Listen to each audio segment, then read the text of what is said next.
Hey, what's going on? What's going on? Welcome to another episode of Ask a Brother podcast. I'm your host, Jeff St. James.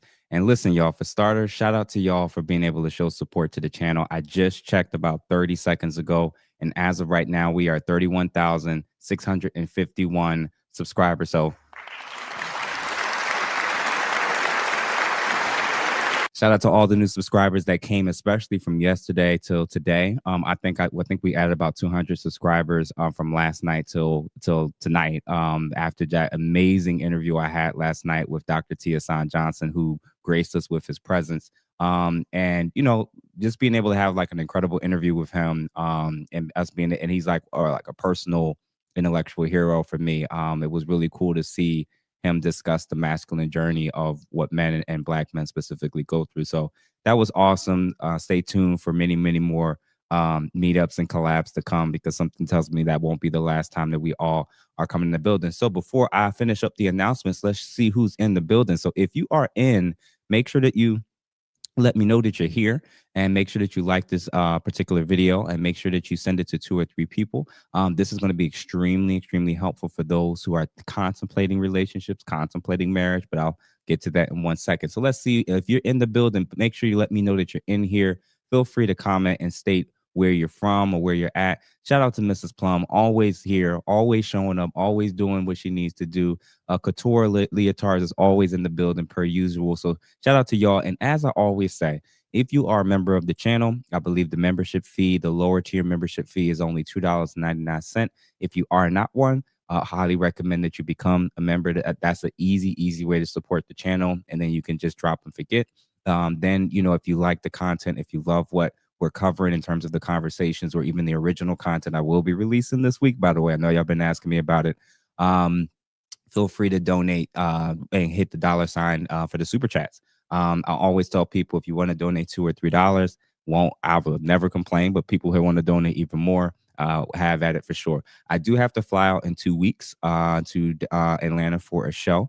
So really excited about that. When I get a little bit more information, I'll be sure to kind of announce what that is, and who else will be at that show, that live show as well. So I'm really excited about that. For those of you who haven't seen in my post, I believe that y'all saw the Daily Rap Crew was the people who I met with this past weekend in New York on Saturday.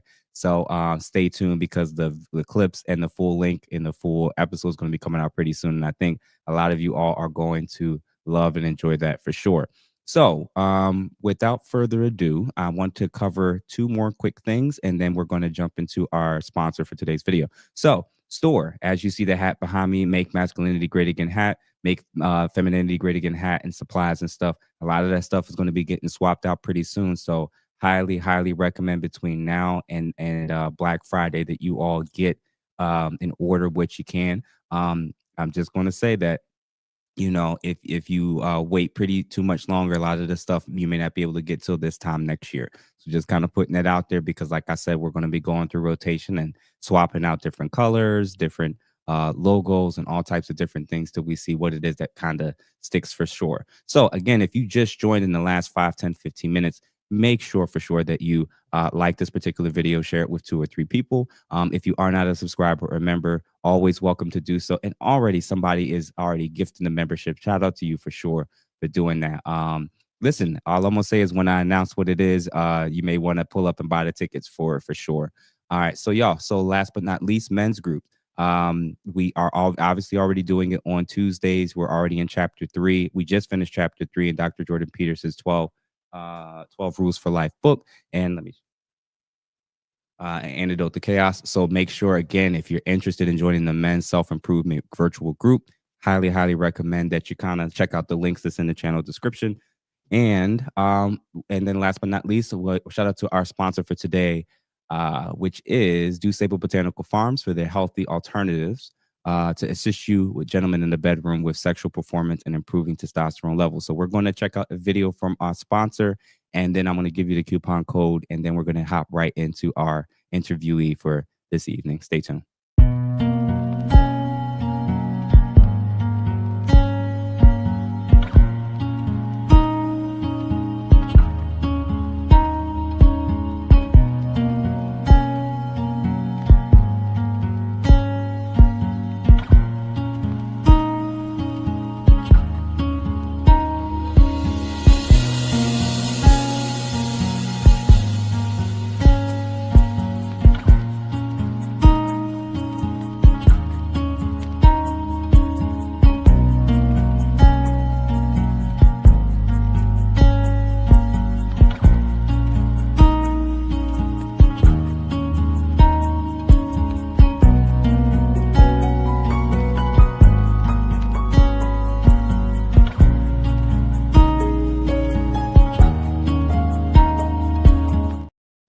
All right, y'all. So shout out again to Disabled Botanical Farms, today's sponsor for our episode this evening.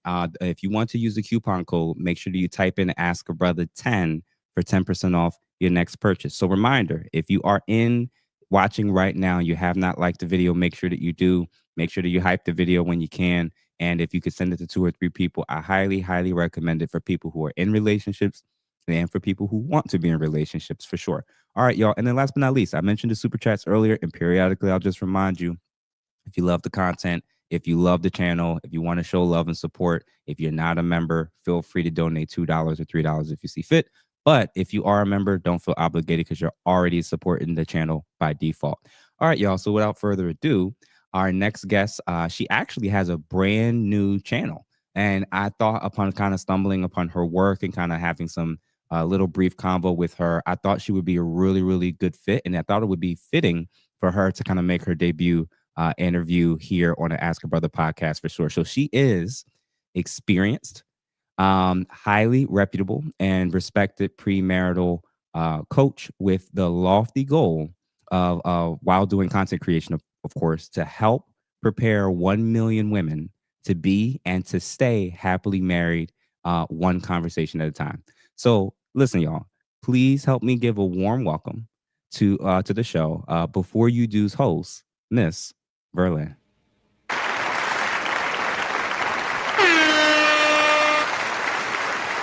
Welcome, welcome, welcome. Thank you so much for having me. I am thrilled to be here. Thrilled beyond words. Hey, listen, I'm excited because I know the impression that you had on me when I first wanted you to come on. I thought that you had a wealth of wisdom and knowledge. So before we kind of jump into all of that, why don't you let people know briefly about like your intro into premarital coaching and then your decision to kind of enter into the content creation space? Okay. Well, I have a combined total marriage experience of 35 years. Mm. Currently, I am going into my 19th year of being married. And I got into this space because down through the years, having so many conversations with other women about things we wish we knew, as well as challenges, especially younger women. I'm a mother and I'm a grandmother of 4, mother of 5. And so, as you stated, yeah, I know a little bit of something that's going on. And I would have many conversations. And I had one particular one with a young lady. She was in her 20s. And she said, it would be nice if you would, like have some type of way you can talk to more people at the same time. And I am not the most technical. And so, just having a podcast was something she mentioned. And I was like, it's no way. I do good sending texts and I do good sending emails, but to, go into a podcast. And so I talked to my daughter, my youngest one, who's 18, and she was like, yeah, you can do it. It's not as hard as it seems. And so I jumped into it with the anticipation of thinking about all the conversation I've had down through the decades and put it in one place so that younger women or older, whoever, newlyweds could come and hear the things that they were concerned about and many things that we basically are not prepared. All the questions and things we say, man, I wish I had known that before I got married.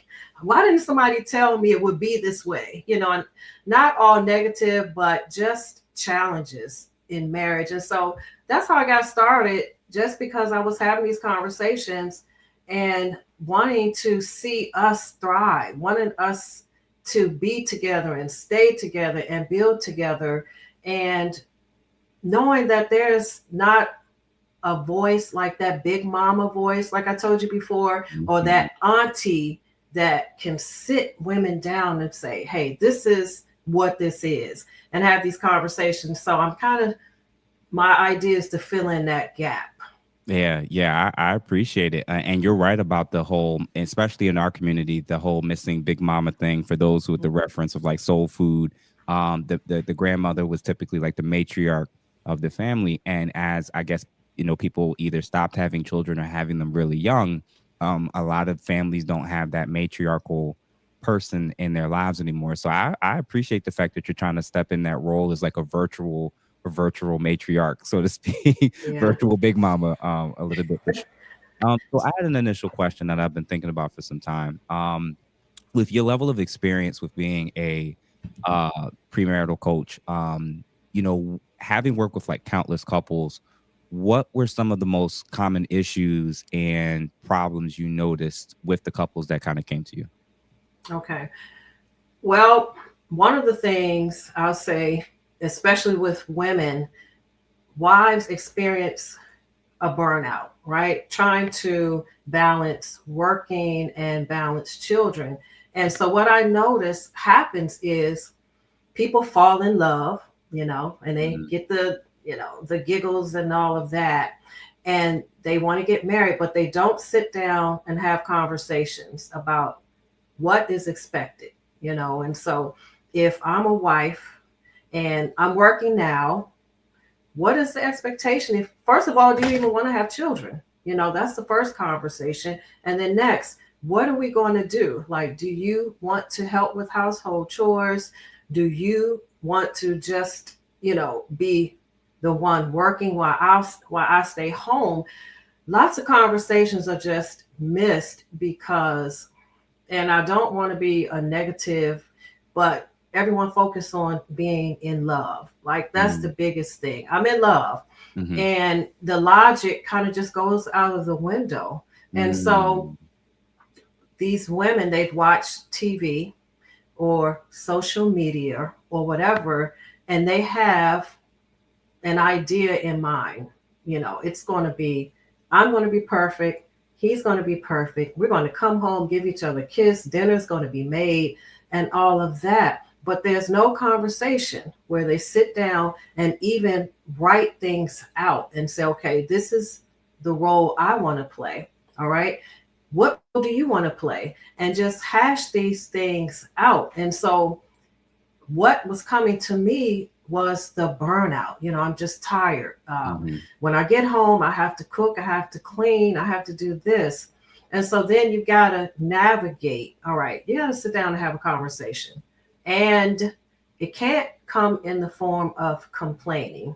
And that is Mm. huge to Oh, be hold on. able. We gonna hold on. We gonna sit right there because I see you gonna start your brand new YouTube channel off on the crazy foot. Explain from your vantage point, how is it that men are interpreting and reacting to women when they nag or complain? It's not a good thing. Uh-huh. Um, it's like this. When complaining starts, there's almost an instant wall that's put up. Okay.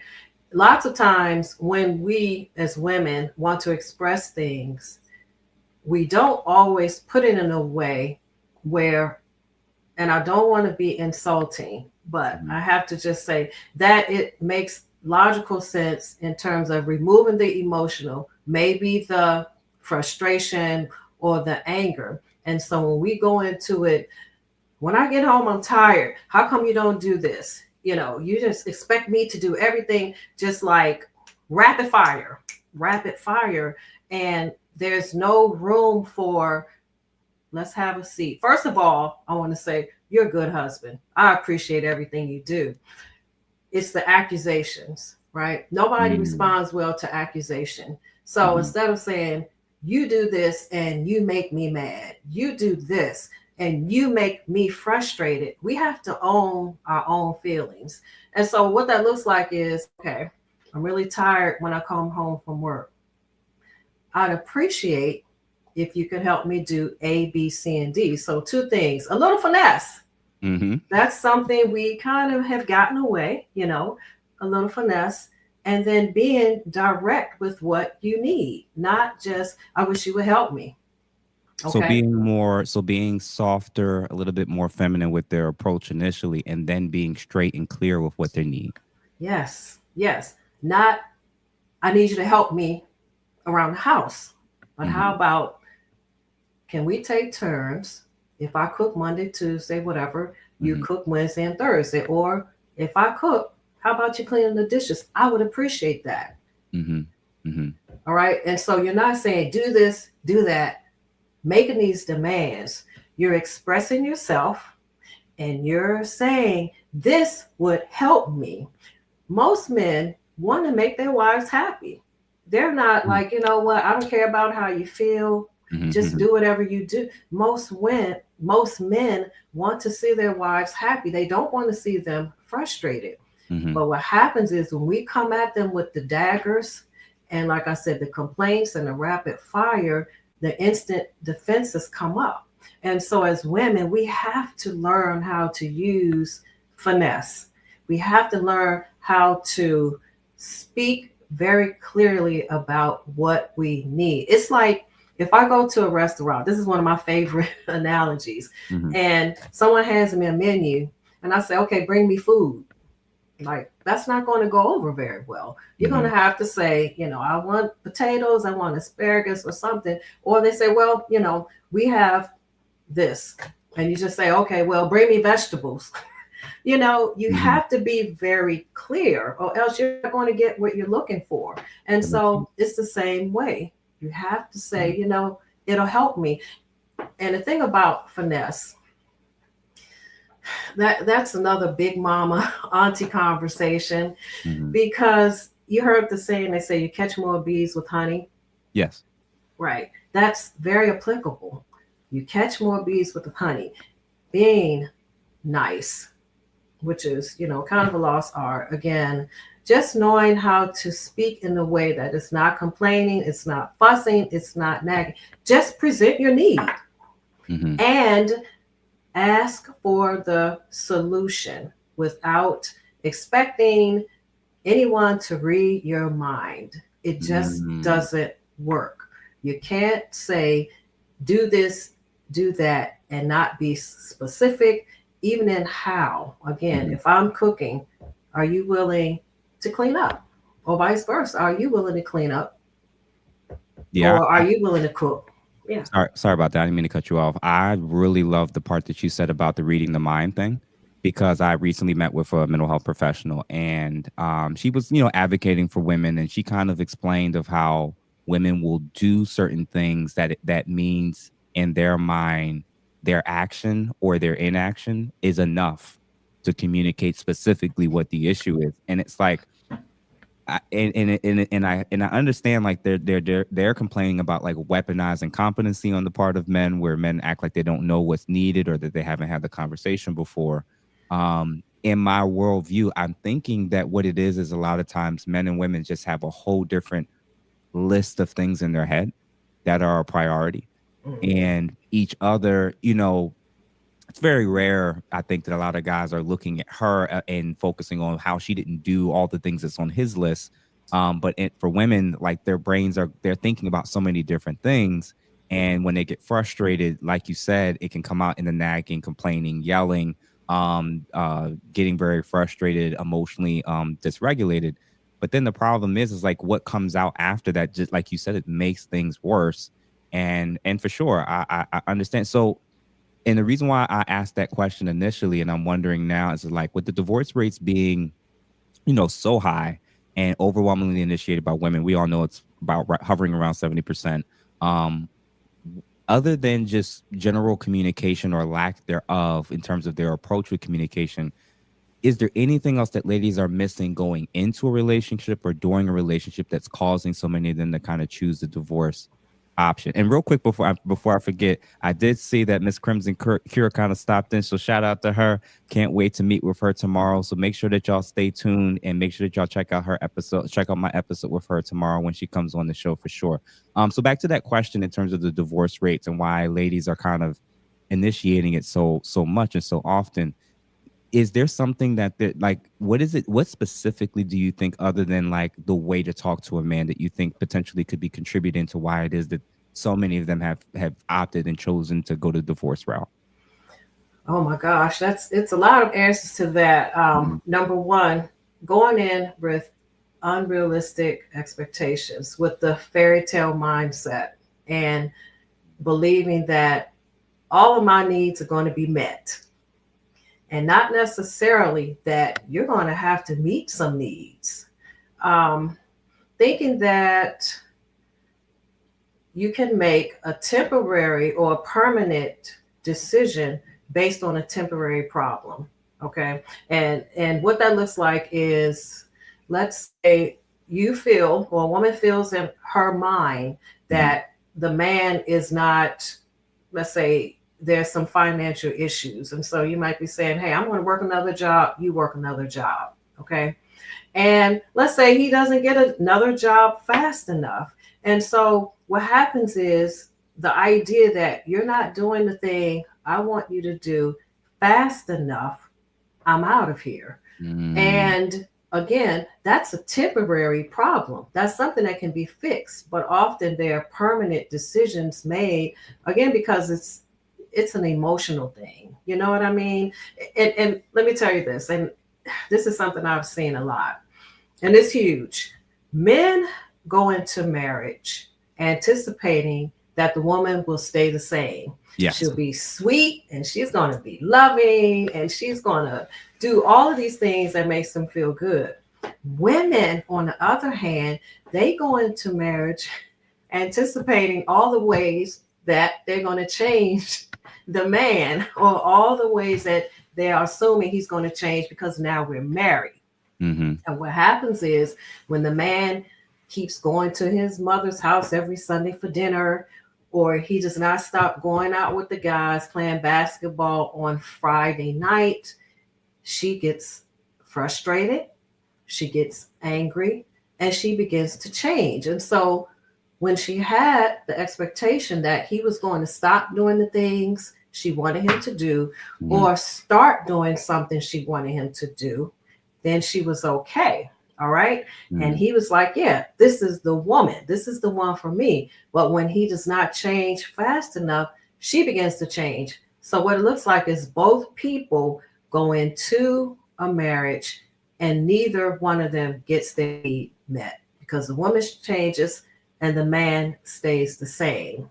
Does that make Mm. sense? It does. It does. And I've heard, funny enough, I've heard that a million times, but the way that you expressed it, the reason for why, because everybody say, oh, he goes into marriages or relationships hoping she doesn't change, and she's constantly hoping that he does improve and does change, and I'm like, but that's literally the reason for why it often ends. It's literally because of that. And one of the things that I heard growing up as I got older, and even as an adult, my mom she would tell me random old Southern slang sayings, but there was one that she told me that kind of stuck with me when she said, when you pick a person and you lock in with them, your perspective needs to be that when you enter into like an amusement park, and whatever the listed price is for the ticket, if you want to enter, if you want to engage in the amusement park, you got to pay the price of admission. And a lot of times what I think happens is people don't want to actually pay the price for admission, in the sense of, like, you know what the cost is by what they've displayed up front. This is what they're saying is what you got. So if it gets better, that's awesome. If you feel like you're not going to live with it long term, if you're getting into a relationship and hoping that, like, nothing ever, like he's going to constantly get better, he's going to constantly do everything that I want, you're ignoring the actual cost, because you're like, I just want to get in and get on the rides that I want to get on. This, no, no, no, no. Before you can get on the rides, before you can engage in this process, this is the cost. And the cost is you're dealing with another human being that may sometimes get it right, may sometimes not. And either you can accept them for who they are today and going forward, or you can't. So I love the fact that you kind of isolated. That's probably a huge reason, is they're so frustrated by the time these guys are coming out. By the time the marriage is like at its end, they spent so much time trying to change him into something he potentially never was going to be, versus actually making that decision up front of, can I live with this if he never changes? That is a major point, and I'll ask whatever the concern or complaint. Not only can you live with it if he never changes, just understand what you're seeing today is just, I see him here, I see him there every other date. But when you marry them, that whatever that pet peeve or that irritant is, you're going to see that 100,000 times more. Like, Mm. it's going to increase. It's, don't look at it as and I'm going to use something very mild, but Okay. let's say someone smacks when they eat their food. That's very annoying, right? Hmm. Hmm. But you think it's cute at first when you're dating, maybe, well, I'm sure I can stop him from doing that. And then you get married because he meets all the physical, attraction or whatever. And then what happens is now you're eating breakfast together, you're eating dinner together every day, and it's getting worse. And now you're telling him how much he's getting on your nerves because he's smacking. But guess what? He was smacking when you met him. And so all of a sudden, he's not going to stop smacking. You're only going to hear it more. And so, again, that maybe is not a deal breaker. Hmm. Maybe not. Maybe it is. But yeah, you have to anticipate that if you get married, it's going to be magnetized much more than just your periodic dating. And so, That makes sense. what you see is what you get. It was an old show. I don't know if you would know this. It was a Flip Wilson show. Hmm. And he used to say, what you see is what you get. and, Hmm. and that's what we need to be mindful. It, this is So it. yeah, exactly. And my secondary follow-up question with that I've been thinking for some time, like obviously me operating in the social media space, me being now seen as one of the people that's in the manosphere space where I talk a lot about men's issues, men's perspectives on things, especially for people who haven't been made aware of it. For many men in 2025, marriage in modern times doesn't really seem all that appealing to a lot of men. That's obviously why they're not a lot of them getting married. And I think a lot of them are seeing it as just full of risk. What are the pros and cons as a premarital counselor for men that still are even contemplating marriage? Okay, so the cons, the obvious one, finances, you know. Well, let's back up. Divorce, Hmm. which, can wipe a man out at times. Then you have to be concerned if you have children. How does that dynamic change, especially if you do break up? I don't know. It used to be a time we went into marriage more optimistic. And like you said, but things have changed a lot. And so I'm gonna pick up with the cons. Hmm. And I'll use myself as an example. Okay. For men, some of the pros, I will say, when I met my husband, I brought peace into his life. I brought stability, respectability. I brought calm. I brought inspirational. And he had a desire for more personal growth. And what I'm saying is sometimes men don't necessarily know what they need until they meet the right wife or they meet the right woman. Hmm. When I say I brought these things into his life, my husband, when we met, he could be all over the place. Men are chasing dreams and different things like that. And Hmm. when I say I brought calm, that meant I brought the ability to control my emotions. And I brought the ability to bring peace into his life so that he could come into a space and make clear and sound decisions. When we would go out, and most men want this, you want a woman on your arm that's going to make you look good, not just physically, like she looks good, we look good together, Hmm. but a woman that will give you the respect. And that's what I saw. And I'm not saying my husband wasn't respected, but what I'm saying is when I came into his life, one of the pros was that he gained even more respect. Why? Because he had a respectable woman with him on his arm. He Hmm. did not have, someone acting ratchet, disrespectful, loud, uncouth. That would bring embarrassment or shame. And so those are some of the pros that a woman, the right woman, will bring calm into your chaos. And that's not to say that, you should be doing or acting any kind of way and bring a woman into your life. Nothing ridiculous like that. Hmm. But we all have needs. And so for men, that whole stability thing, just to be grounded, the Mm-hmm. right woman will bring that into your life. Mm-hmm. Mm-hmm. Okay. Looking at the comments. What so the cons you had mentioned, obviously divorce and obviously what comes with that in terms of, but what other cons do you think from your vantage point are obvious or legit cons that a lot of men have to deal with?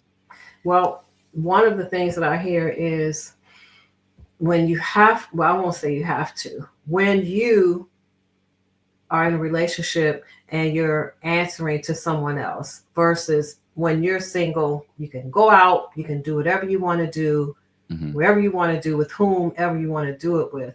But when you come into a relationship or a marriage, it's more or less now you have a second person to consider. And so that could look like a loss of freedom, Yeah. because I could do what I wanted to do when I wanted to do it. Now I need to, hey, let's check in. I want to do this. I'm going to do that. Mm-hmm. And definitely, like I said, the finances, because when you go in thinking about, okay, if we get divorced, this is not going to look good for me. Mostly for men. I mean, let's face it, unless you are a celebrity woman making Mm-hmm. lots of money. And then depending on children, if you have children, then you have to be concerned, okay, who's going to do what type of discipline? Or if we don't make it, what's going to happen with the children? Or if she already has children, how is that going to look? You know what I mean? And Mm-hmm. so these other, and people may say, well, no, that's not necessarily true, but men experience heartbreak just like women. It's not maybe not talked about as much, Mm-hmm. but men go through emotional changes just like women do. I had an attorney a while back and I spoke with her and she was talking about prenups, how she doesn't advocate that every single couple get one because some people don't necessarily have anything when you're building Mm-hmm. together. Mm-hmm. But she was saying it is a safe space and it's not to protect one or the other, but it's to protect both. But definitely, if a man comes into a situation where he's bringing, a woman into his life and she has, the ability to maybe make money, but she doesn't want to. And Mm-hmm. so, she's living off of him or whatever.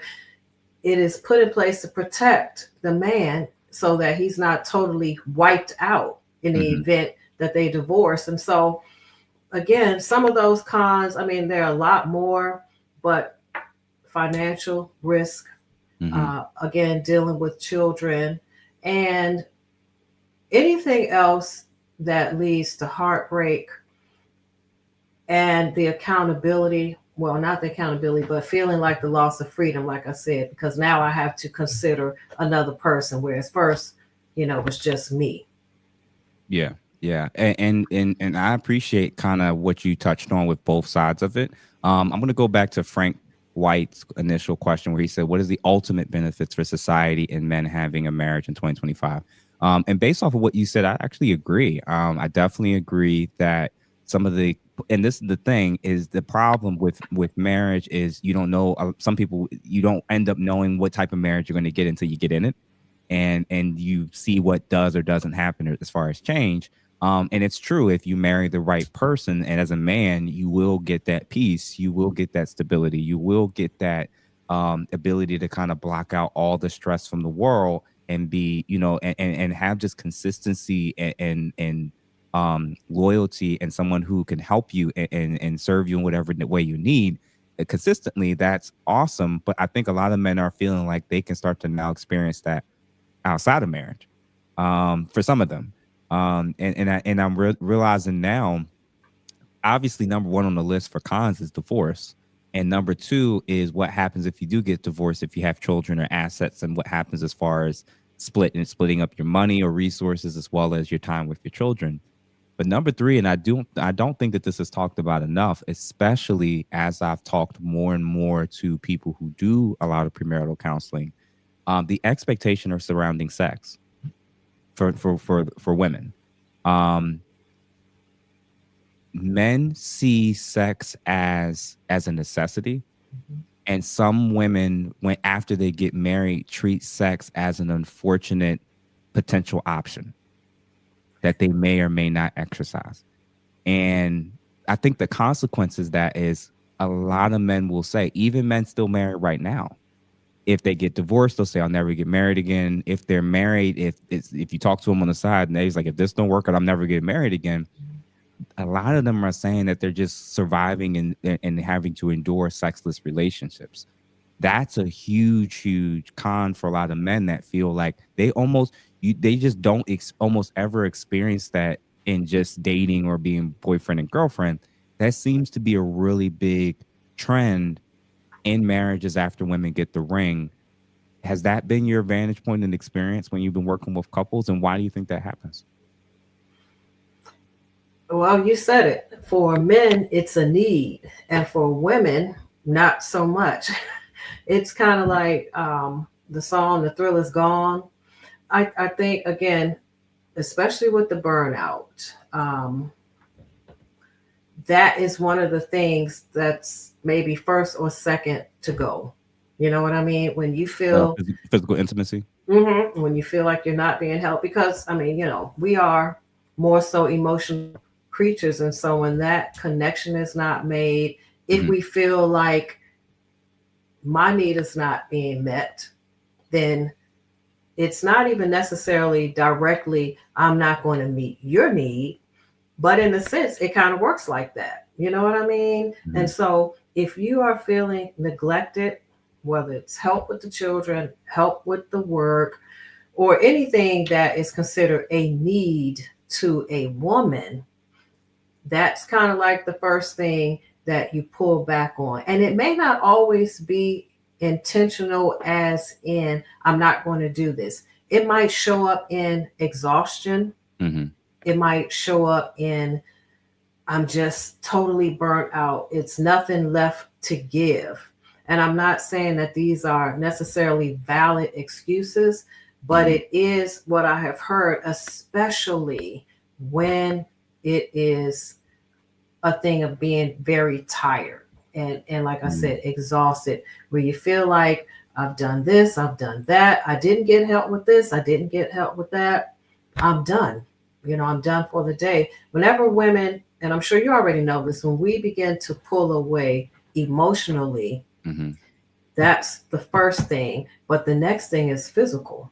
And so we don't feel like that has to be, but we do feel like we want to be supported, and we Mm-hmm. do feel like we want to be acknowledged. And so, yeah, I have heard that. And I know everybody's not big into therapy per se. And the Mm-hmm. difference between coaching and counseling is, with coaching, we kind of meet where you are today and we make a plan to win, like a basketball team. Your coach draws out a plan. This is what you want to do.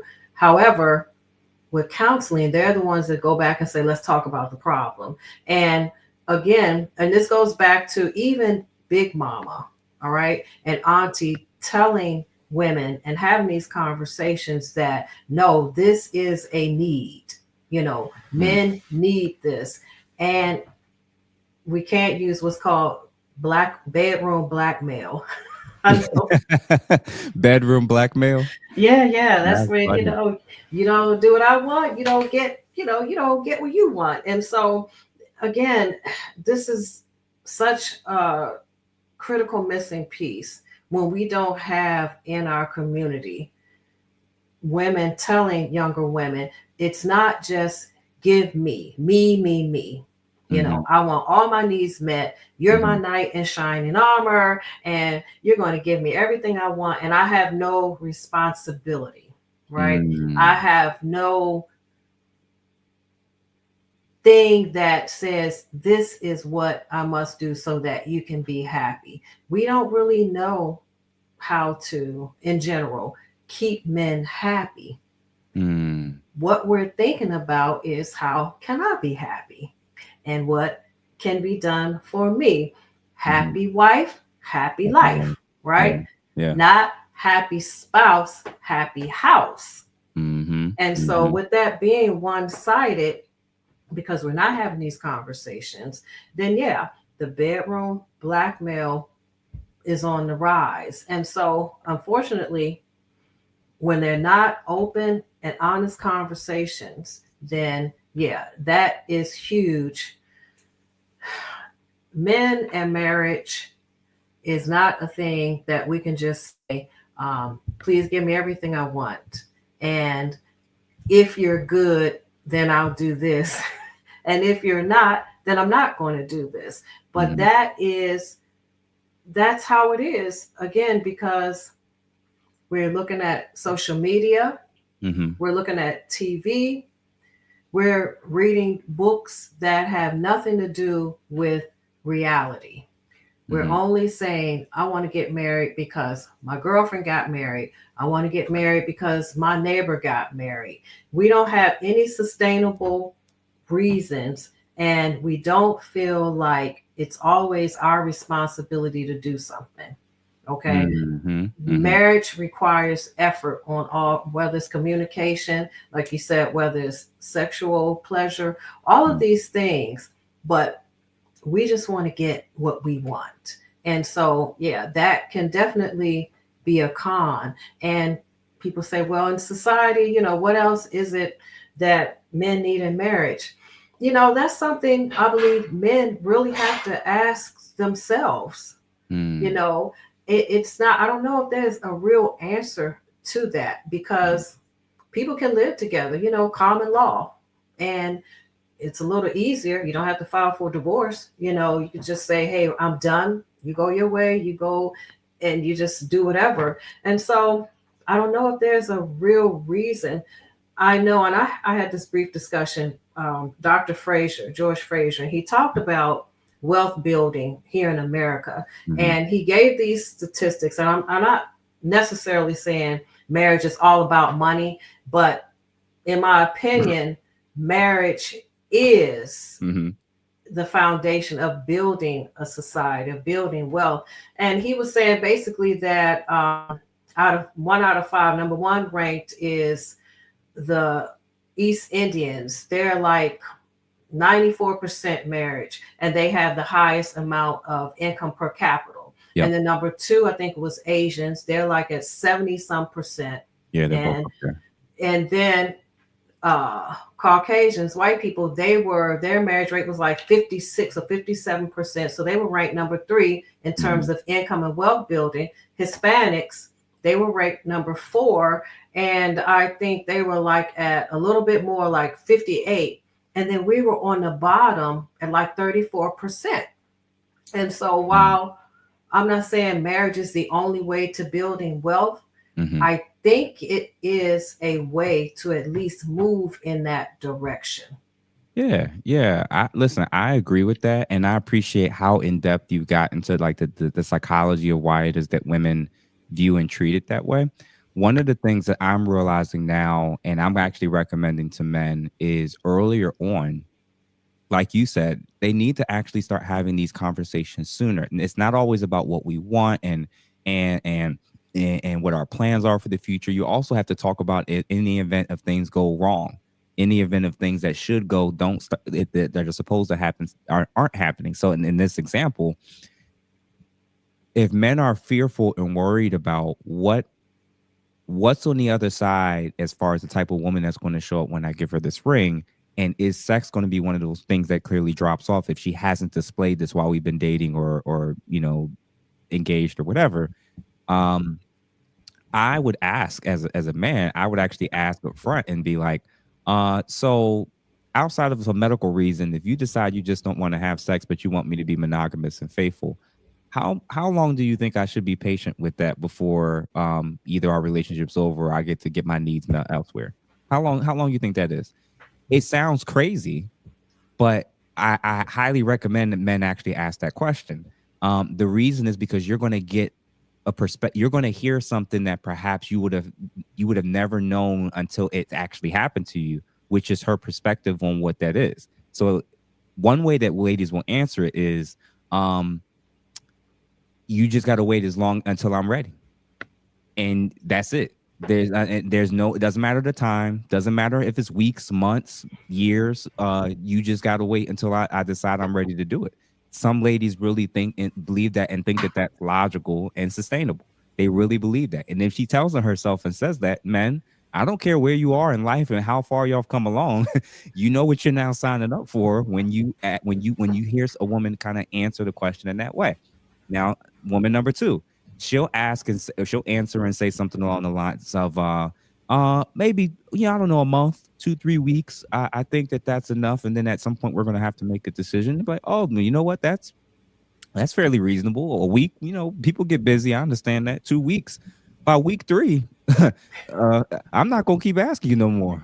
You ain't got to worry about it. Somebody listen. If you won't address the need will be addressed elsewhere. That's my that's my view of it. And but my important reason for why I think men need to get in the habit of asking that those types of questions earlier on. Same thing with money.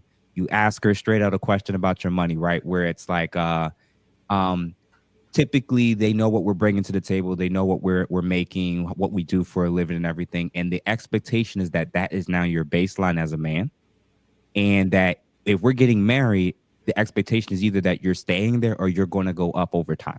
So in the event that he loses you, I lose my job, or now again, ladies can obviously lie or make up anything, but the goal is just to kind of prick their brains and kind of get a little bit of a gauge as to kind of where they are with this stuff. And I've mentioned this before. You know, I've seen the change in women when that man lost his job. The lack of respect, the lack of trust in him. He's now on the clock, and even when he got a job a month later, 2 3 months later, now things are different, and she starts seeing and viewing and questioning a lot of things with him and the decisions he's making. She doesn't see him in the same way that she may have potentially seen him before. So if you ask that question about money, some women will tell you like, well, hey, babe, if I lost my job and couldn't find a job for the next 6 months, what would you do? And they'll be like, some ladies will just tell you the truth and be like, well, I'm not planning on paying bills for another man. Fellas, if she says, and again, this is as crazy as this sounds, there are literally ladies that's going to talk this way. They're going to be honest. They're going to, some ladies are literally going to tell you this up front, and then some ladies will actually give you a time frame. They'll say like, well, I can work with you for 6 months, or I think I can hold it down for at least a year. Now again, they could be lying, but at least that's a filtering system that can kind of eliminate the ones that kind of make it very clear. Like what you said is they're just going in of what they can get. They're not thinking about what they can give and how they can serve. So yeah, I appreciate you kind of honing in on that for sure. I did have a secondary question. You had mentioned earlier about men. A lot of ladies kind of functionally operate as if they're wanting men to kind of read their minds. And are women expecting men to like think, behave, and communicate like women? And if so, what does that look like? Well, first, I'm going to go back to elementary school. Okay. And I used to work at elementary school for a brief period. And early on, boys are expected to act like little girls. And this is what I mean. If you are rambunctious, and you're a boy, you're wanting to play, jump, do all the things little boys do when they're 6 or 7 or whatever. Well, in a classroom setting, a main priority is order, right? That everybody has to be calm. And so a little girl can sit and read a book, color, draw, work on the board, where little boys want to move and do and hands on. But the expectation is sit down, be quiet, read a book, memorize this passage, everything that is calming. Okay. And boys are not looked at and appreciated for their energy. Some people might say aggression or whatever. If you cannot validate a little boy, then the same thing is going to happen in society. When he's a teenager, when he's a man, it's the same thing. He needs to be like a girl or like a woman.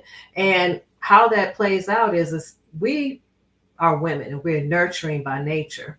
And so we may sit down and discuss an issue Mm-hmm. Whereas, maybe your husband or your fiance, he has an issue where he's not going to come in the same nurturing kind of way. He may come more direct. He may be a little more aggressive. He may have a little more energy as he's Mm-hmm. trying to express his concern. And the difference makes a woman at times feel like, don't talk to me like that. I need you to talk to me the same way I talk to you. And we're not talking about disrespect or Mm-hmm. name calling or anything like that, but we're talking about losing the nature of who they are and acting more like a woman. And again, it starts at elementary school. And so now I'm, as a woman, thinking about, just like we were in school, boys are bad, right? That's what Yep. they say. When you can't sit down for 2 hours, you're bad. And so, as a woman, in my mind, I'm thinking, okay, now you've got to do what I want to do, the way I want you to do it. And so, I've told women this before. When a man comes to you and he has a concern, an issue, first of all, don't take it personally. Mm-hmm. And that's a huge thing. That's another story. But learn how to remove the anger or the disappointment and hear the problem and hear the solution. That can be very challenging because we want the man to come to us like us. We want them to respond the same way, not with a firm tone. What is this toxic Toxic masculinity. masculinity? Yep. He talks to this way. He acts this. Who wants a man that is not going to be strong and aggressive? Mm-hmm. The things I have learned from my husband. I have 3 sons, and what I've learned is you can't treat little boys like little girls, because when they grow up and they have to function in the world, you have to have a level of aggression. You have to have a way of operating in society, not in terms of lawlessness, Mm-hmm. but you have to have some get up and go about yourself. But if you have somebody beating you over the head constantly, saying, sit down, calm down, be quiet, do all the things like a woman, talk like a woman, act like a woman, it makes for an imbalance. I think sometimes we feel like opposites are opposed. And Mm-hmm. what I'm saying is, life is full of opposites. You have up, down, high, low, yes, no. And it's not that they are opposed or enemies, but what they do is they bring balance. And so when you have a mother and a father in a home and you're trying to raise a son, you Mm-hmm. can't have all nurturing. You can't say, Correct. to my husband, hey, can you not talk so firm? Can you say please and thank you? Can you, act like me? And then Mm-hmm. you have a son that's going to be raised, and then he's not going to be able to understand authority, nor will he be able to exert authority. And Mm. we take authority, in my opinion, as a Uh-oh. Uh-oh. personal. How you about what you about to say? Go ahead, say it. Go ahead, We say it. we Hold on. When we women get power and authority in a relationship, what happens? Well, things don't always go the way they should, and Mm. you have these men then that grow up, and so you have the first of all you have the women. I want a man who can do this. I want a man who can provide. I want a man who can protect. Well, how is he going to protect if all the while he was growing up, you say stop being aggressive, sit down, read a book, calm down. Who's going to protect if all the men are toxic, right, in their masculinity, and they Mhm. can't be aggressive? How are they going to attack you? At nighttime, if I hear something, I am not trying to get out the bed and go Mhm. check. Mhm. I'm nudging, saying, did you hear that?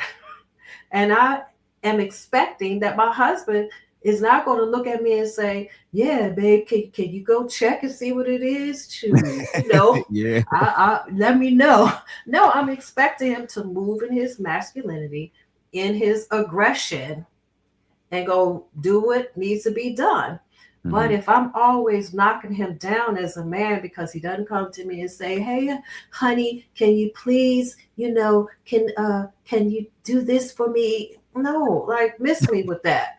I want a man that's going to be a man. And so back to your question, Mm-hmm. the difference is unfortunately they're not celebrated. They're always challenged. I had a talk with my son. I have my twins are 17, right? My oldest Mm-hmm. is in his mid 30s. He's not married yet either. And I'm explaining to them that I homeschool most of my children, most of their lives, but my one of my twin sons wanted to go to public school. But the things I used to teach them, when you go to public school, as a brown skinned young boy, you are not going to be celebrated. You're going to be looked at as, like I said, bad, too aggressive. You can't sit still and all of that. You can't let someone kill your spirit, the nature of who you are, Mm-hmm. And by homeschooling them, one of the things I wanted to avoid was that.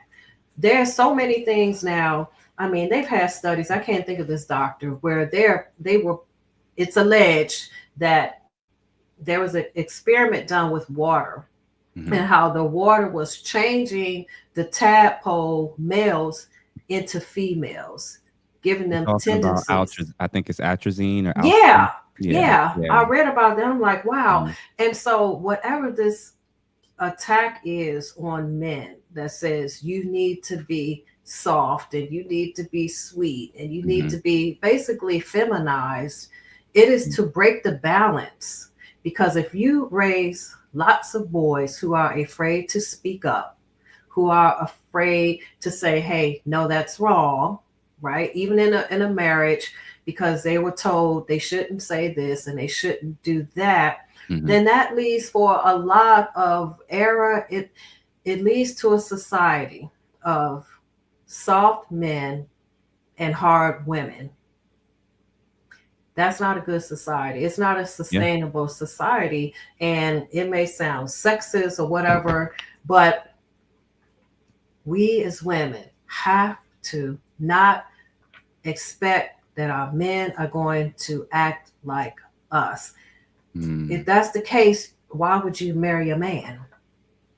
Just stay by yourself and be happy. But this was and I talked about this before. The it's called The American Dream with about the Jackson family, how Mm-hmm. they came into it. And one of the things that the mother was Angela Bassett, she was, they were Jehovah's Witness or whatever, Seventh-day Adventists. And Yeah. so she was like, I don't want my boys to fight. I want them to be nice little boys and all of that. And so the guy who was Lawrence Hilton, somebody I forgot, he played the dad, Joe Jackson. And, he was aggressive. And so this little boy was beating up one Jackie Jackson. And they came and they was like, Dad, Jackie's getting beat up by the bully. And so the woman, the wife went out, the mom rather, she was like, I don't want my boys to fight. I don't want my boys to fight. And Mm-hmm. Joe was like, get the gloves, let them duke it out. Let's do it right. And so he Mm-hmm. gave them gloves and they were boxing and boxing. And the mother, she was hysterical. She was like yelling, I don't want my boys to fight. And the father was like, get him. So Mm-hmm. you had these opposing forces, right? Mm-hmm. And so Jackie knocked the boy out. And then when he finished, he was like, I did it. I did it. You said never be afraid. And I beat the bully up or whatever. And I'm saying all this to say that there has to be balance.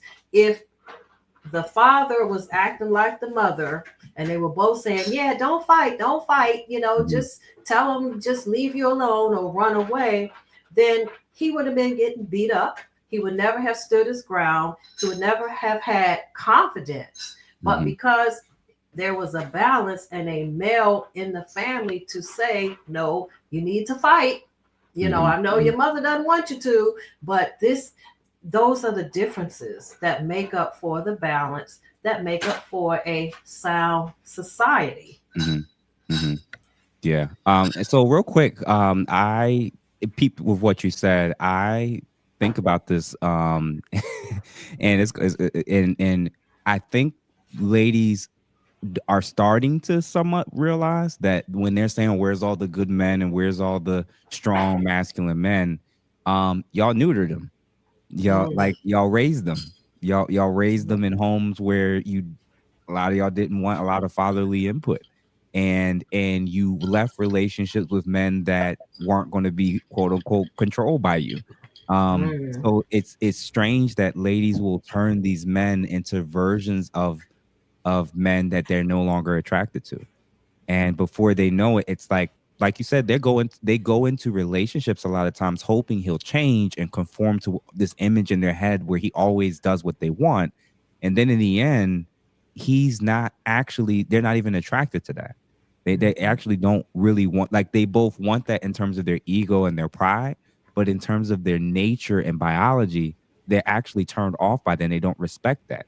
And I'm like, all right, ladies, one way to visually see what it is Miss Verlyn's talking about is when you got them gay LGBTQ guys in your life that y'all cool with, you know, the guys at the hairdresser, the guys who your homeboys, it's your homegirls, whatever. And you know, you can't visually see them as anything, but they use your mannerisms. Y'all both have elevated tone pitches when y'all talk. Y'all talking about, you know, you and your gay best friend, y'all talking about all kind of stuff, whatever, and y'all it's basically the girls, right? That's what y'all are low key doing to the men that y'all actually in relationships with. Mhm. Y'all are trying to turn straight heterosexual men into your gay best friends, and then are shocked when there's conflict and you're no longer attracted to him and don't respect him as the masculine man that you feel that can lead you in a relationship. Y'all keep trying to turn your straight men into your gay male best friend. And one of the key core ways that y'all do that, whether you realize it or not, is the constant critique, is the constant questioning of his decision making, and not willing to walk alongside him or follow him if you don't agree with something he's doing or what his plans are. And I'm like, so then the only way he gets access to sex, the only way he gets access to being more intimate, the only way he gets a happy wife is if she gets what she wants. You're creating, when these boys are growing up with just mom and it's just mom's word, they're being conditioned to elevate a woman's voice and perspective and see that as the thing that runs the house. And when they move and they're now trying to act that way, it doesn't, I'll be honest with you, I don't even think it works very well in the dating market for a lot of guys where they're just trying to do and do and do. And a lot of these ladies, especially when they're younger, those guys aren't even on their radar. Those are in the friend zone. They're looking for the Chad. They're looking for the alpha. They're looking for the guy that has a little bit more dominant features.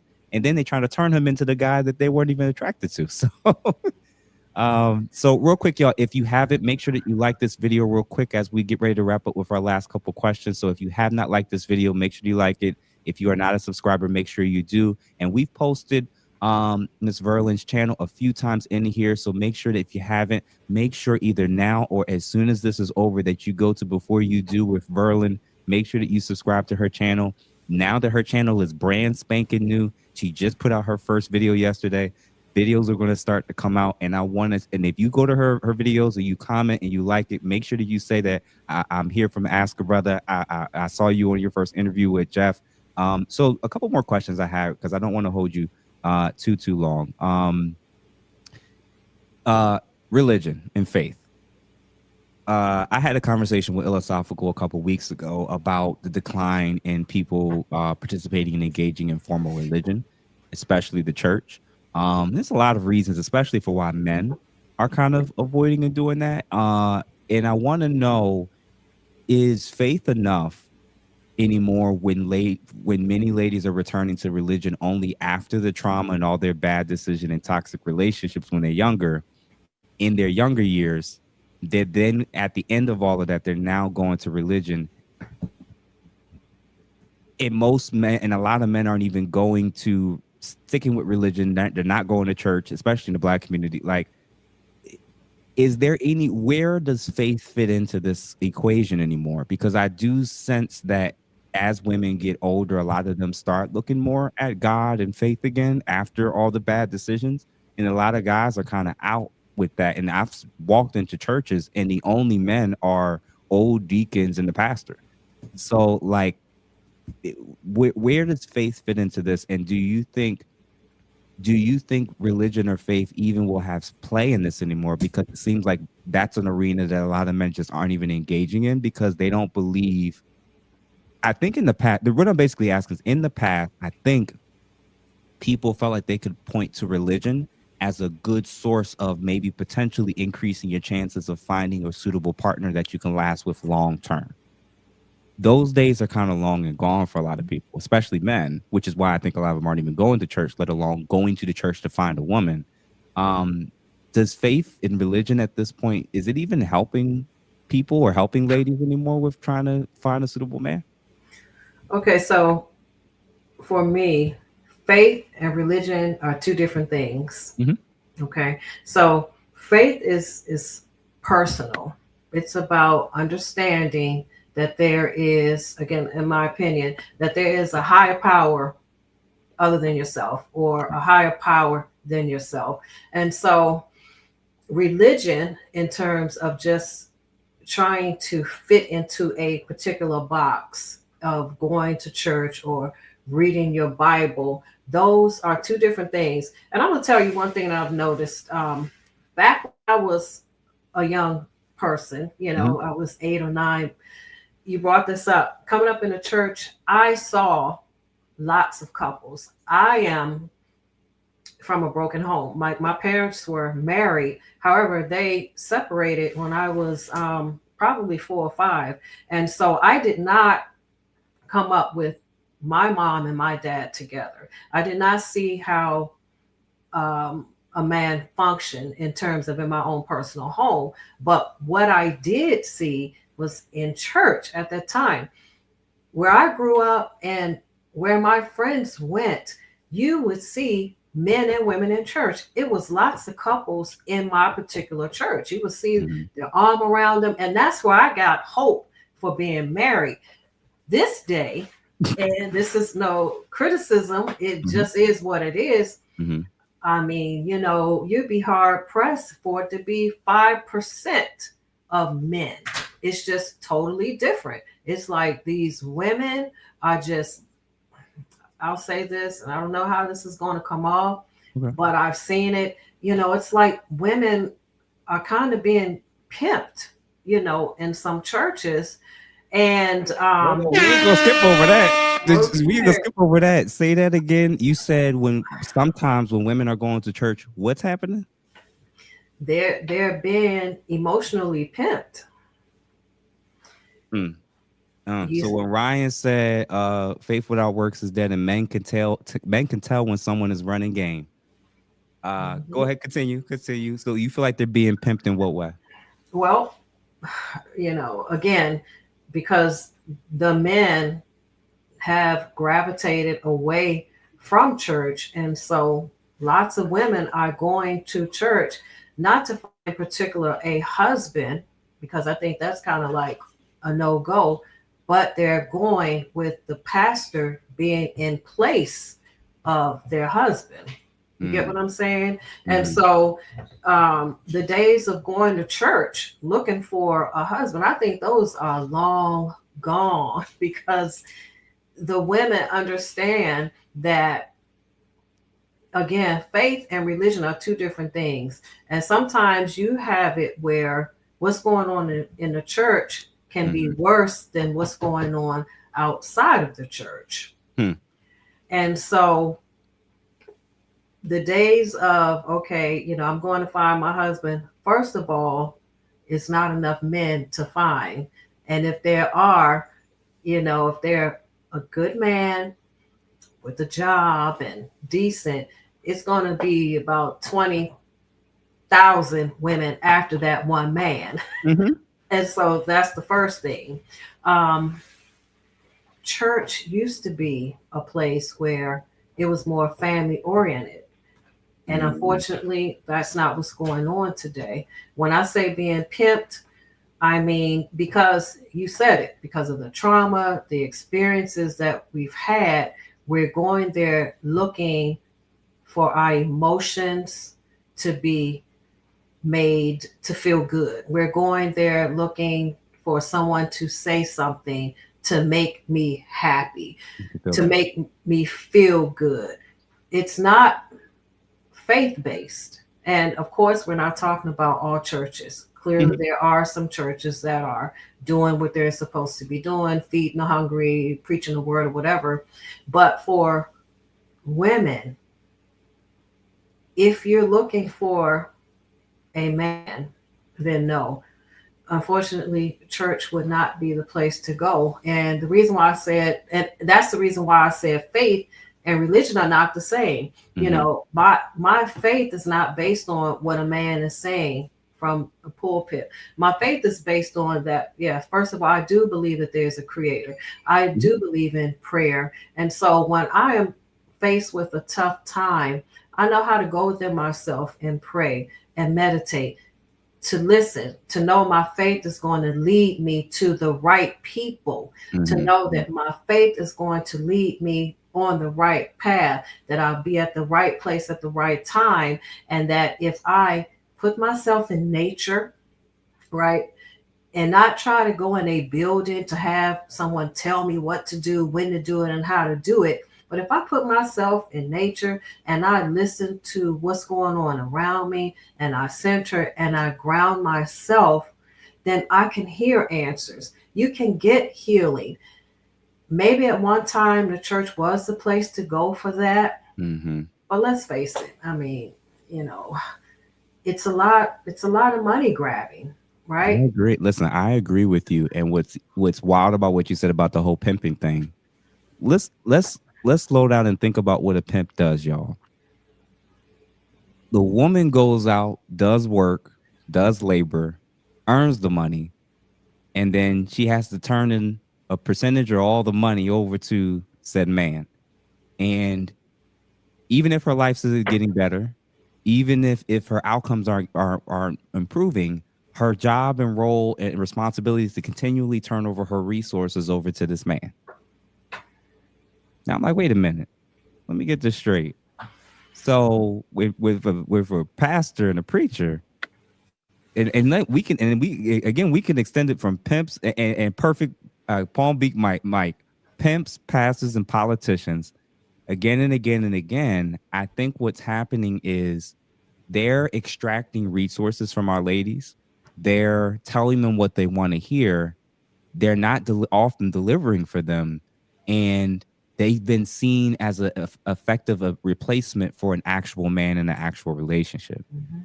without ladies even realizing this. And this can include the college professors and the whole college experience as well. Well, I got this degree and I got a good job, and you know, I got the church and I got this and I got that. And it's like, yeah, but you don't have the key thing that you still say that you want. And it's interesting. And I'm like, I kind of agree where it's like, how can you go to an establishment for 10, 15, 10, 15, 20, 30 years, give tithes, give offerings, and one of the most important things you can do in this life, you're no closer to where you were 5, 10 years ago.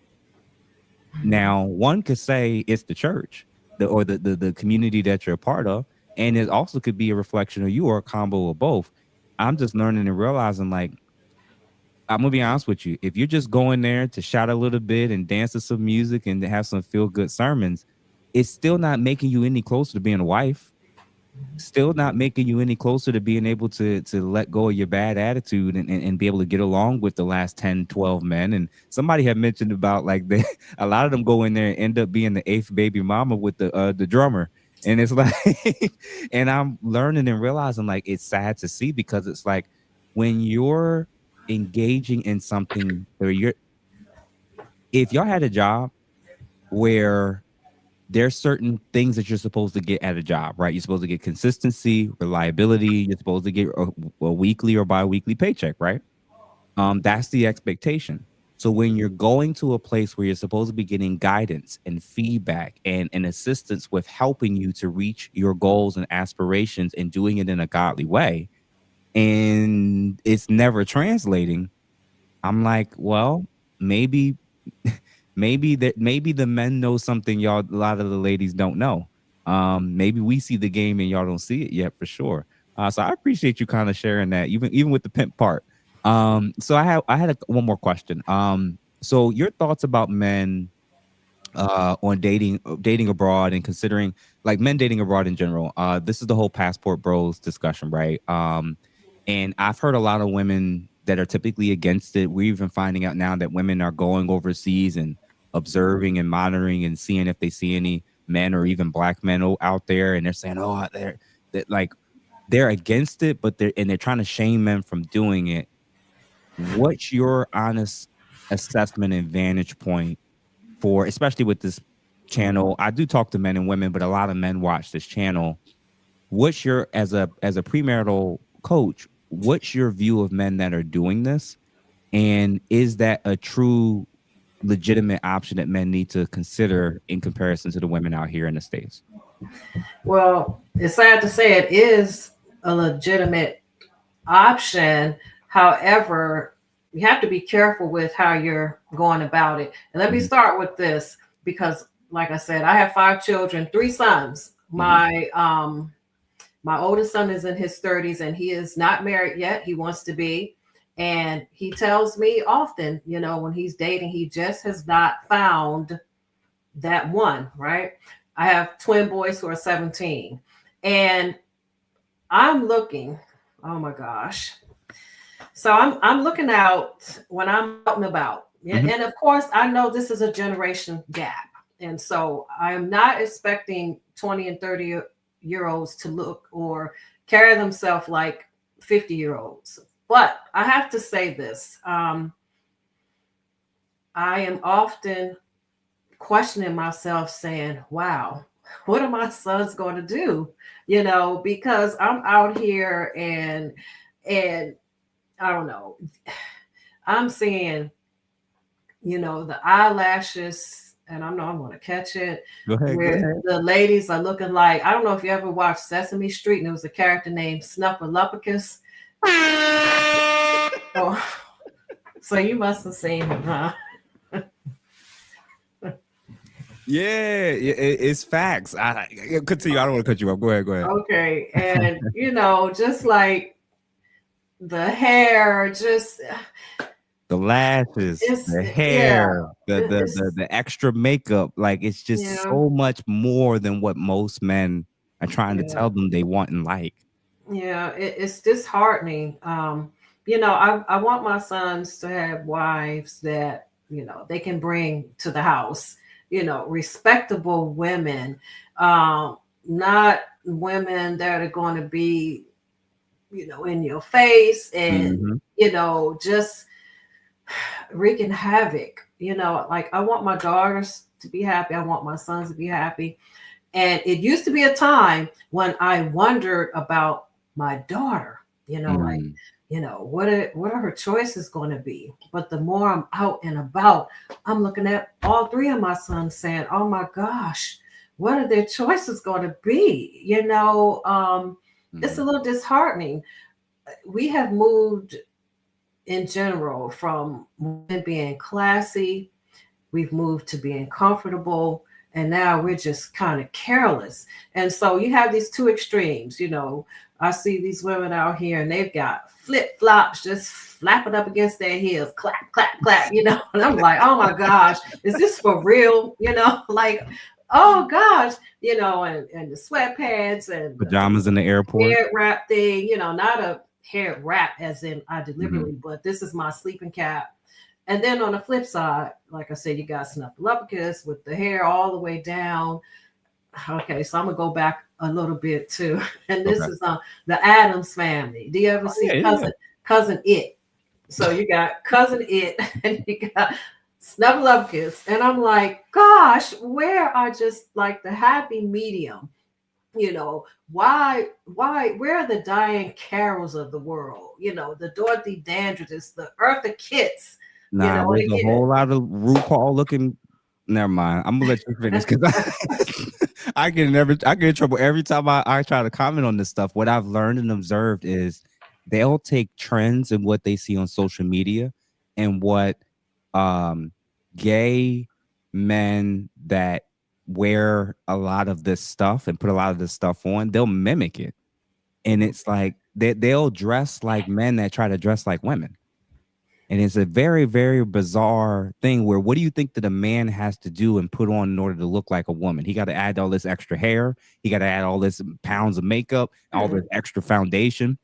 He has to put on all this stuff to try to accentuate something versus who you already naturally are and just having little, add a little accents here and there. It's and that's just on the image, let alone how they're moving. So, and what I've also learned and observed is women, when they get, let's say, post 30, 32, 34, 35 and beyond, when they're complaining about the dating market, their focus is still so locked in on it's because of the men. Where's all the good men?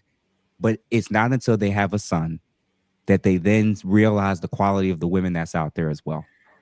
Yeah. And it's exactly what you just said. And now all of a sudden it's like, what are my sons going to do? That the pickings is slim. And if I want my son to be with a woman who has a similar skin color or has certain cultural norms like we do, it's on the table that she may be Black, but may be from Africa. She may be from Jamaica. She may be from, South America. And that's now for a lot of these men when they're going abroad, that is actually on the table. So it's unfortunate. I don't think all men need to do it or even should put themselves in that situation. But like you said, I do think it needs to be on the table if your goal is making sure that your children and your sons are having as best of a potential outcome as possible in terms of a long-lasting relationship. I'm looking at their family origin. I'm looking at the women around them. I'm looking at their aunts. I'm looking at their mother. And do they challenge male authority? If their whole family line ain't no men in it, that's she may be the sweetest woman in the world, but and if I find out that wasn't always a given, that they had relationships and they came and went and they all, I would have to start wondering seriously. So I appreciate that. So listen, I've already kept you super long enough, but I really appreciate you coming on because I know that this is your channel is just getting started. It's brand new. You're literally just launched basically this week. Why don't you tell everybody where they can find you, where they support you, and especially where they can subscribe? Okay, so I have a website. Well, first I want to say thank you for having me. It is truly a privilege. I don't know how old you are, but 36. Oh my gosh, my daughter will be 40 in January. But just to see a young man just moving the way you're moving and doing what you're doing, oh my gosh, it's amazing. So thank you for having me. I really, really appreciate it. You can find me on my website, which is verlyntarlton.com. VerlynTarlton.com. I am on YouTube at Before You Do with Verlyn. I am on TikTok. I am trying to get acclimated to TikTok. My daughter is helping me. So I'm on TikTok and that's pretty much it. Again, YouTube. On TikTok. I'm on Instagram somewhat. I'm still just trying to get acclimated to all the social media stuff. You got to put them kids to work. That's what that means. Let me tell you, they eating up my food, but that got to be. Listen, that may have to be the trade-off, right? They stop. They doing laundry. They doing laundry over there. They stop them for food. Yeah, they got to upload some stuff or do some edits for you. Put them to work. They helped me a little bit. I'm still trying to find them some wives though. Hey, you know what? There may be some in the chat that we may not even know. So I appreciate you coming on for sure. Everybody, if you can, please support her. Please support her channel for sure. And say your YouTube again. It's Before You Do with VERLYN. Before You Do, as in before you say I do. Yeah. So listen, y'all, make sure y'all subscribe tonight. Show her some love. I hope. Listen, even some of the key stuff she was talking about with the church and some of the things. I think she has a very beautiful spirit. You got that big mama energy, but you're not old. I'm big. Yeah, you're not big, but I feel it and sense it where it's you would be somebody who in my family I will call on and ask feedback and advice to kind of hear about women's perspectives, generational differences. Like I can see how legitimately you're helping people, and how your feedback and advice, people can take it and run with it for sure. So listen, y'all, every time I'm bringing these people on, I want y'all to support these folks, because I genuinely believe that, like, I genuinely believe that they're making a difference. Everybody's talking about the gender war. Everybody's talking about everything so bad and everything so horrible and so difficult. I actually believe there's also another wave of people who are acknowledging what's the problem, but also pointing out a lot of solutions, and suggestions and solutions. And I'm literally bringing in people where you can sign up for their services, life coaching, counseling, um, mentors, business people, all these different people, just so many different, distinct people with amazing talents. And I'm so happy that I was able to add you, get you on the list early before your channel blow up, and then I can't get you on no more. So, so I appreciate you for sure. And this is her website, real quick, as well, for y'all, so that y'all can kind of see it, and definitely support her for sure. So I'm gonna let you go, and have a good evening. Thank you. Thank you so Thank you much. for sure.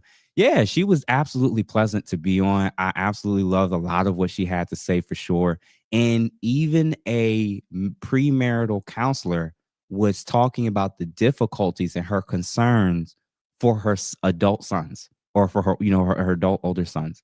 That lets you know that the dating market for both men and women is definitely difficult. So when I bring these people on, always try to implement the things that you believe are applicable to your life, that make sense, and that could potentially be the make or break reason, for why it is that things didn't work out before, and they may work out now going forward.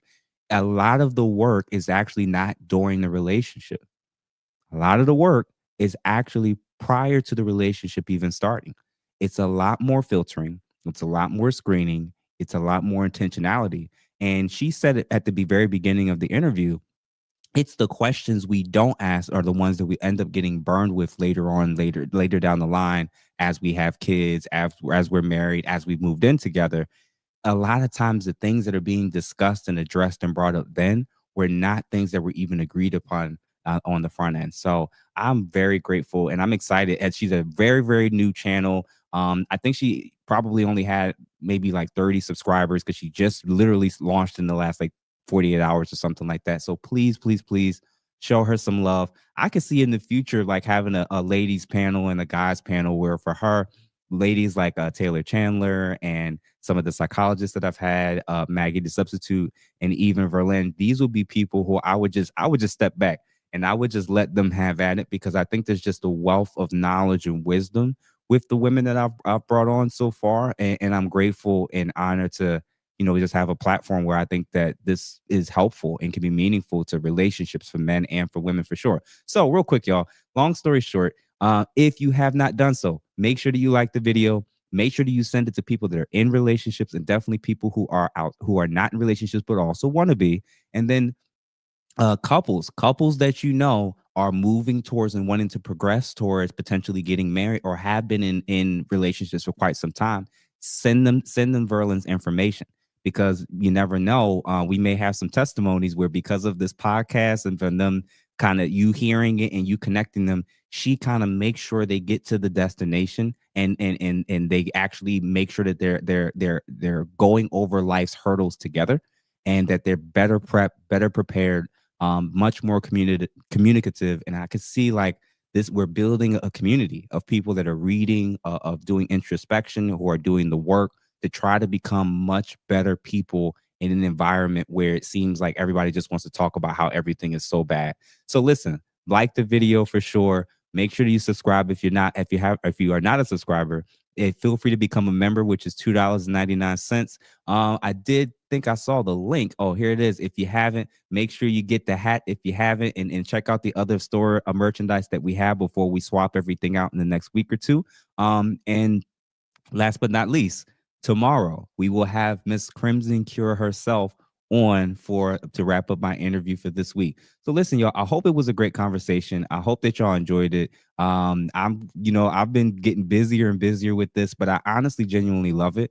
And when you all do the super chats, when you all do the donations, that it just motivates me more and more to want to keep doing this. So next week, the next 3 weeks, I'm going to be I'm going to be hitting it hard, y'all. So it's very, very clear that a lot of stuff y'all are liking, and I know I'm going to be getting out an episode this week, potentially as early as Friday, in terms of how to become a master communicator. So stay tuned for that. Remember, there's just a couple things I got to do with editing for it. I do have the final interview tomorrow with Crimson Cure, and my hope and goal, don't hold me to it, but actually hold me to it. I'm going to try to have the recording done and up and out by Friday for sure. So listen, y'all, shout out to y'all for supporting, for watching. Send it to your homegirl, send it to your homeboy, send it to your people that are in relationships, out of relationships. Make sure you support her channel for sure. And listen, y'all, stay tuned. And I'm just excited about, again, where this is going, and definitely about our interview for tomorrow as well. So listen, have a good night wherever you are in the country or in the world. And listen, y'all, I'm going to talk to y'all on the other side. Peace. Godson out. Take care.